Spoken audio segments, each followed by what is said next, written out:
जय हिंद दोस्तों। और कैसे हैं आप लोग? उम्मीद करता हूं कि बिल्कुल स्वस्थ होंगे और मस्त होंगे। दोस्तों, पिछले वीडियो में हम लोग उन यौगिकों का आईपीएससी नाम लिखना सीखे थे जिसमें एकल बंध या द्विबंध या त्रिबंध होता था और साथ में उनके साथ या तो ब्रांच लगा होता था या फिर कोई ब्रांच नहीं जुड़ा रहता था। आज हम लोग इसमें उन यौगिकों का आईपीएससी नाम सीखेंगे जिसमें कोई क्रियात्मक समूह उपस्थित होगा। ठीक है। उम्मीद करते हैं कि पिछला वीडियो आप लोग देखे होंगे जिसमें आपको ये भी बताया गया कि एक कार्बन होगा तो उसे मेथ कहेंगे, दो कार्बन होगा तो एथ कहेंगे, तीन कार्बन होगा तो प्रोप कहेंगे। ठीक है। इसी प्रकार 10 कार्बन होगा तो डेक कहेंगे, यानी 10 तक आपको पता होना चाहिए। ठीक है। साथ में आपको ये याद होना चाहिए कि OH यदि जुड़ा है तो उसके लिए हम लोग आल, OH क्या होता है? एल्कोहल है। ठीक है। एल्कोहल के लिए क्या जोड़ते हैं? आल जोड़ते हैं नाम लिखते समय। ठीक है। CHO ये आपका एल्डिहाइड है। ठीक है। एल्डिहाइड यदि जुड़ा होगा तो इसके लिए क्या जोड़ेंगे? एल या अल। ठीक है। एल या अल। COOH जुड़ा होगा यानी ये कार्बोक्सिलिक अम्ल है, इसके लिए क्या जोड़ते हैं नाम लिखते समय? ओइक अम्ल जोड़ते हैं। और यदि CO हो यौगिक में, ठीक है, तो इसके लिए ओन जोड़ते हैं और ये आपका क्या होता है? कीटोन होता है। ठीक है। तो एल्कोहल के लिए आल जोड़ेंगे, एल्डिहाइड के लिए एल या अल जोड़ेंगे, कार्बोक्सिलिक अम्ल के लिए ओइक अम्ल जोड़ेंगे और कीटोन के लिए ओन जोड़ा जाता है। ठीक है। ये बात आपको याद होना चाहिए। ठीक है। बहुत ही आसान है। अब हम लोग इसको एग्जाम्पल के माध्यम से देखेंगे। ठीक है। जैसे देखिए, पहले यौगिक में CH3 और इसके साथ जुड़ा है OH, यानी क्या जुड़ा है? एल्कोहल जुड़ा हुआ है। ठीक है। एल्कोहलिक समूह है ये। ठीक है। तो ये एल्कोहल है, तो इसका नाम कैसे लिखेंगे? एक कार्बन है, इसमें कितने कार्बन है? एक कार्बन। तो एक कार्बन को हम लोग कहेंगे मेथेन। ठीक। एक कार्बन को मेथ कहते हैं, लेकिन नाम लिखते समय जब क्रियात्मक समूह होगा तो मेथ नहीं लिखेंगे। ठीक है। क्या लिखेंगे? मेथेन। और उसमें जोड़ेंगे आल। ठीक है। तो मेथेन प्लस आल क्या हो जाएगा? तो मेथेन प्लस आल हो जाएगा मेथेनाल। मेथेनाल। ठीक है। इसी तरह दो कार्बन हो, CH3 CH2OH, तो कितने कार्बन है? कुल दो कार्बन। दो कार्बन के लिए एथेन प्लस आल, एथेन प्लस आल, एथेनाल। क्या हो जाएगा भाई? एथेनाल। ठीक है। CH3 CH2 से जुड़ा हुआ है OH, कितने कार्बन है? तीन कार्बन है। तीन कार्बन को क्या कहेंगे हम लोग? प्रोपेन। और प्रोपेन के साथ जोड़ेंगे आल, तो क्या हो जाएगा? प्रोपेनाल। प्रोपेनाल। लेकिन यहां पे ध्यान देंगे कि जब कार्बनों की संख्या 2 से अधिक हो जाएगी तो अब इसका नंबरिंग करना क्या होगा? आवश्यक होगा। क्योंकि भाई तीन कार्बन है, यदि इस OH को यहां पे जोड़ देंगे तो ये अलग यौगिक बन जाएगा, जैसा कि चौथे यौगिक में दिखाया गया है। ठीक है भाई। लेकिन इसमें OH को यहां पर जोड़ेंगे तो कोई फर्क नहीं पड़ेगा। अब हम लोग नंबरिंग जब करेंगे तो किधर से करेंगे? जिधर से क्रियात्मक समूह पहले पड़ता है। ठीक है। जैसे हम लोग पिछले वीडियो में नंबरिंग करते थे बंध को देखकर, द्विबंध या त्रिबंध को, उसी तरह अब हम लोग किसको देखेंगे? क्रियात्मक समूह को देखकर नंबरिंग करेंगे। ठीक है भाई। तो नंबरिंग उधर से करेंगे जिधर से क्रियात्मक समूह पहले पड़ेगा। ठीक है। तो इसमें और इसमें नंबरिंग करने की कोई आवश्यकता नहीं है, क्योंकि इसमें देखो भाई CH3 है, एक ही कार्बन है, इसके अलावा ये दूसरे कार्बन से जुड़ ही नहीं सकता, तो नंबरिंग करने की कोई आवश्यकता नहीं है। इसमें देखो यहां पे जुड़ा है तो नंबरिंग आप यहां से करेंगे, एक दो कार्बन। ठीक है। किस कार्बन पर जुड़ा है? पहले कार्बन पर। यदि यही OH यहां से जुड़ जाता तो नंबरिंग यहां से होता है एक दो, तभी यह किस नंबर पर होता? पहले ही नंबर पर होता। इसलिए इन दोनों यौगिकों में इसकी नंबरिंग का कोई आवश्यकता नहीं है। लेकिन जब तीन हो जाएंगे तब इसकी आवश्यकता पड़ेगी नंबरिंग की। ठीक है। तो नंबरिंग किधर से करेंगे? जिधर से पहले पड़ेगा, एक दो तीन। तीन कार्बन है तो प्रोपेनाल, और किस कार्बन पर जुड़ा है OH? पहले पर, तो 1 प्रोपेनाल। ठीक है भाई। यही OH यदि इससे जुड़ जाए बीच वाले कार्बन से तो नंबरिंग या तो इधर से कर दीजिए या तो इधर से, कोई फर्क नहीं पड़ता। एक दो तीन, इधर से गिनते तब भी एक दो तीन, दूसरे पर ही ये आता। तो इसका नाम लिखेंगे तो हम लोग क्या बताएंगे? 2 प्रोपेनाल। 2 प्रोपेनाल। ठीक है भाई। यानी अब नंबरिंग उधर से होगा जिधर से पहले पड़ेगा, तो दोनों साइड से क्या होगा भाई? सेम पोजीशन पे है तो किसी भी साइड से कर देंगे। और यहां पे हम लोग लिखेंगे 2 प्रोपेनाल, यानी 2 दूसरे कार्बन पर OH जुड़ा हुआ है। ठीक है। इसका एक नाम और कैसे लिख सकते हैं? तो देखिए, इसका दूसरा नाम लिख सकते हैं हम लोग 2 हाइड्रॉक्सी प्रोपेन। ठीक है। इसको यदि ब्रांच के रूप में इसका नाम लिखा जाए तो OH को क्या कहेंगे? Hydra oxy. ठीक है। तो ये हो जाएगा 2 हाइड्रॉक्सी, हाइड्रॉक्सी अब प्रोपेन लिखेंगे, प्रोपेन। अब क्या लिखेंगे भाई? प्रोपेन, क्योंकि इसका नाम इस बार ब्रांच के रूप में यूज कर लिया गया है, क्रियात्मक समूह के रूप में नहीं लिखाया है। ठीक है, तो इसका दूसरा नाम हो सकता है 2 हाइड्रॉक्सी प्रोपेन। ठीक है, अब हम लोग देखेंगे तो ये सभी क्या थे? ये सभी आपके एल्कोहल थे। ठीक है, इससे बाहर आपका नहीं आएगा एल्कोहल से। अब हम लोग देखेंगे CHO जुड़ा है। ठीक है, क्या जुड़ा हुआ है? CHO।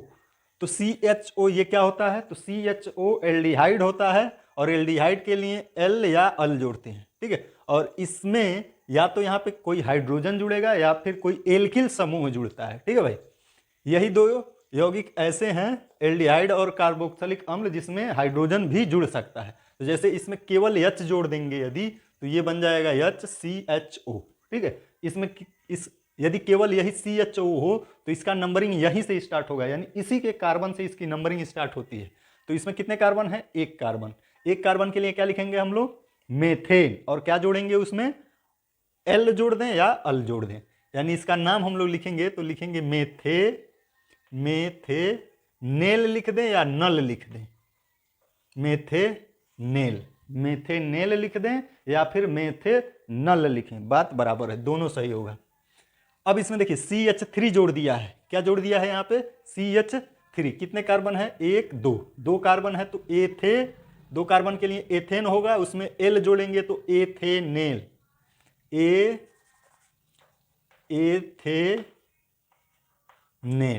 एथेनेल हो जाएगा। अब हम लोग सातवें यौगिक का नाम लिखेंगे और इसमें हम लोग कार्बनों की नंबरिंग करेंगे। नंबरिंग किधर से होगा? जहां से CHO समूह होगा वहीं से इसकी नंबरिंग की जाएगी। ठीक है भाई, तो इसका नंबरिंग यहां से स्टार्ट होगा, पहला कार्बन, दूसरा कार्बन। अब 3 इधर लिखिए या इधर लिखिए, 3, 1 2 3। कितने कार्बन है? 3 कार्बन। इसके अलावा जो बच गया ये आपका ब्रांच हो गया, और ब्रांच का नाम हम लोग पहले लिखेंगे। ठीक है, किस नंबर पर जुड़ा हुआ है ब्रांच? दूसरे पर, तो इसका नाम हो जाएगा 2 मेथिल।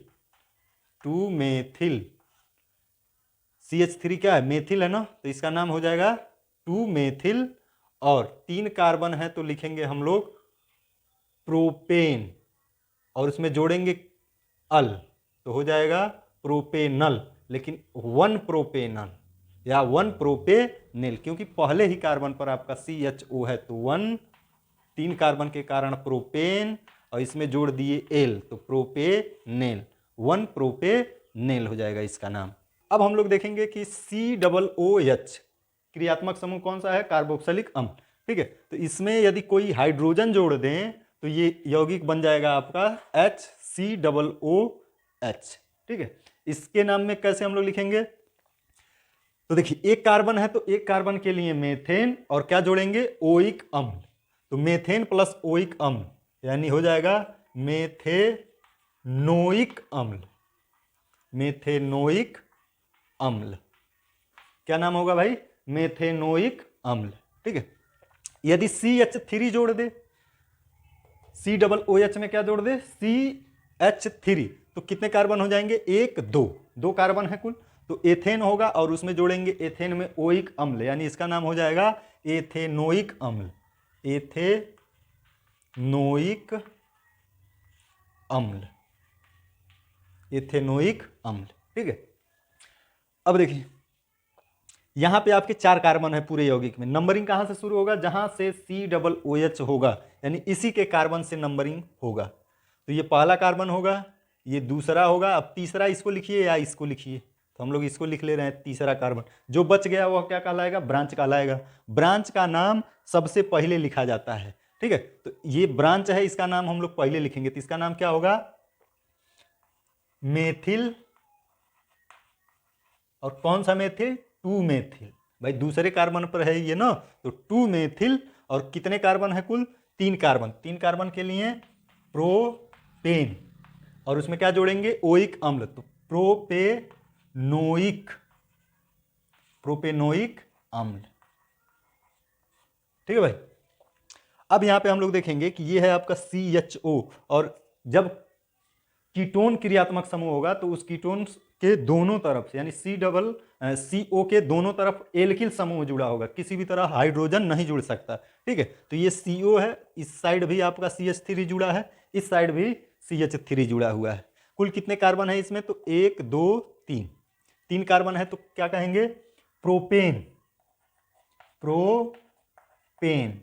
और इसमें क्या जोड़ेंगे भाई, तो इसके लिए जोड़ते हैं ओन, तो प्रोपेन में ओन जोड़ेंगे, प्रोपेन प्लस ओन प्रोपेनोन, तो इसका नाम हो जाएगा प्रोपेनोन। इसकी नंबरिंग करने की आवश्यकता नहीं है क्योंकि ये जब भी होगा तो 2 कार्बन के बीच में ही हो सकता है, ठीक है, यानी इसके अलावा ये इधर या इधर नहीं जा सकता, ठीक है। तो ये जब भी होगा तो किस नंबर पर होगा, कम से कम दूसरे नंबर पर होगा, एक नंबर इसका कभी नहीं हो सकता। तो यहाँ पे ये 2 प्रोपेन भी लिख सकते हैं, लेकिन लिखना आवश्यक नहीं है क्योंकि 3 ही कार्बन है और उनके बीच में CO जुड़ा हुआ है। अब यहाँ पे देखिएगा कितने कार्बन है इसमें, कुल 5 कार्बन है, ठीक है। तो नंबरिंग CO को देखते हुए हम लोग नंबरिंग किधर से कर सकते हैं, तो दोनों तरफ से कर सकते हैं, इधर से भी 3 नंबर पर पड़ेगा और इधर से भी 3 नंबर पर पड़ेगा। तो हम लोग इधर से कर देते हैं 1 2 3 4 5। इस बार नंबरिंग करना क्यों आवश्यक है, क्योंकि यदि CO को उठा के यहाँ कर दिया जाए और इसको यहाँ कर दिया जाए तो ये 2 नंबर पर हो जाएगा, ठीक है, तो इसका नाम बदल जाएगा। जैसे 3 नंबर पर है तो इसका नाम क्या होगा 3, 5 कार्बन के लिए क्या लिखेंगे, पेंटेन, पेंटेन, और उसमें क्या जोड़ेंगे, ओन, तो पेंटेनोन, 3 पेंटेनोन। लेकिन यही इसको यहां पे कर दिया जाए और इसको यहां पे कर दिया जाए तो ये हो जाएगा 2 पेंटेनोन, क्या होगा भाई, 2 पेंटेनोन, ठीक है। अब देखेंगे हम लोग 13वें यौगिक का नाम क्या होगा। तो इसमें आप ध्यान से देखेंगे तो इसमें एक जुड़ गया है आपका Cl जो ब्रांच के रूप में जुड़ा हुआ है, और साथ में है आपका कौन सा क्रियात्मक समूह, तो ओइक अम्ल यानी कार्बोक्सिलिक अम्ल जुड़ा हुआ है, ठीक है। तो नंबरिंग कहां से होगा, जहां से ये मिलेगा COOH, ठीक है भाई। किसी भी यौगिक में यदि COOH क्रियात्मक समूह जुड़ा है तो नंबरिंग उसी के कार्बन से ही स्टार्ट होगा, 1 2 3 4। ब्रांच का नाम पहले लिखा जाएगा, ये जो बच गया ब्रांच है किस कार्बन पर है, दूसरे पर, तो 2 क्लोरो, 2 क्लोरो। और कितने कार्बन है, 4 कार्बन है, तो 4 कार्बन के लिए ब्यूटेन, और उसमें जोड़ेंगे हम लोग ओइक अम्ल, तो ब्यूटेनोइक अम्ल। लेकिन ये किस कार्बन पर COOH है, पहले पर, तो यहाँ पे लिखेंगे 1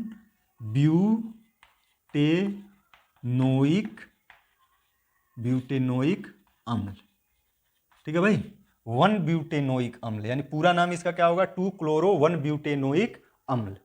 अब देखिए यदि 2 क्रियात्मक समूह उपस्थित हों, ठीक है, और उसमें एक आपका, जैसे इसमें एक आपका है COOH और एक है OH, नंबरिंग कहाँ से होगा, तो नंबरिंग COOH वाले, यानी इसको हम लोग वरीयता देते हैं, ठीक है, नंबरिंग इसी के कार्बन से इस शुरू होगा, ठीक है, चाहे कोई भी और इसके साथ क्रियात्मक समूह इसमें क्यों ना हो, ठीक है। तो ये हो गया 1 कार्बन, ये हो गया 2 कार्बन, ये हो गया 3 कार्बन, ठीक है। कुल कितने कार्बन है भाई, 3 कार्बन। दूसरे कार्बन पर जुड़ा हुआ है OH, तो इसका नाम हम लोग लिख देंगे 2 आल। OH के लिए क्या लिखते हैं भाई, आल, या तो यहां पे लिख दें 2 आल, 2 आल, आल मतलब OH समूह जुड़ा हुआ है, ठीक है, या फिर 2 हाइड्रॉक्सी लिखेंगे तब भी बिल्कुल सही होगा। 2 आल और 3 कार्बन है तो 1 प्रोपेनोइक अम्ल, प्रोपेनोइक अम्ल। 15 नंबर यौगिक देखेंगे, इसमें आपका 2 क्रियात्मक समूह, एक है CHO एल्डिहाइड है और एल्कोहल भी है। तो इसमें नंबरिंग कहां से करेंगे, जहां से CHO है यानी एल्डिहाइड से, ठीक है। तो ये हो गया 1, ये हो जाएगा आपका 2 नंबर कार्बन, ये हो जाएगा 3 नंबर कार्बन, ठीक है भाई। किस कार्बन पर OH जुड़ा हुआ है, दूसरे पर, तो कहेंगे 2 आल, 2 आल, और ये 3 कार्बन है तो प्रोपेन, और कितने नंबर पर CHO है, तो पहले नंबर पर है तो 1 प्रोपेनेल, एल जोड़ेंगे तो क्या होगा, प्रोपेनेल, प्रोपेन प्लस एल, प्रोपेनेल, ठीक है भाई। तो उम्मीद करते हैं कि ये आप लोगों को अच्छे से समझ में आया होगा, ठीक है। यदि इसमें कोई दिक्कत हो तो वीडियो को 1 बार या 2 बार और देख लेंगे तो आप आसानी से IPSC नाम लिख पाएंगे, ठीक है। आपको एक बात और बता दें कि इससे बाहर आपके एग्जाम में आने वाला नहीं है, ठीक है। और यदि आप इतना सीख ले रहे हैं तो बाकी अन्य यौगिकों का IPSC नाम आप आसानी से क्या कर सकते हैं, लिख सकते हैं भाई, ठीक है। तो आप लोग बताइएगा वीडियो कैसा लगा आप लोगों को। यदि वीडियो अच्छा लगा हो तो वीडियो को लाइक कर दें, शेयर कर दें, और चैनल पर नए हो तो चैनल को सब्सक्राइब जरूर कर लें। धन्यवाद दोस्तों, जय हिंद।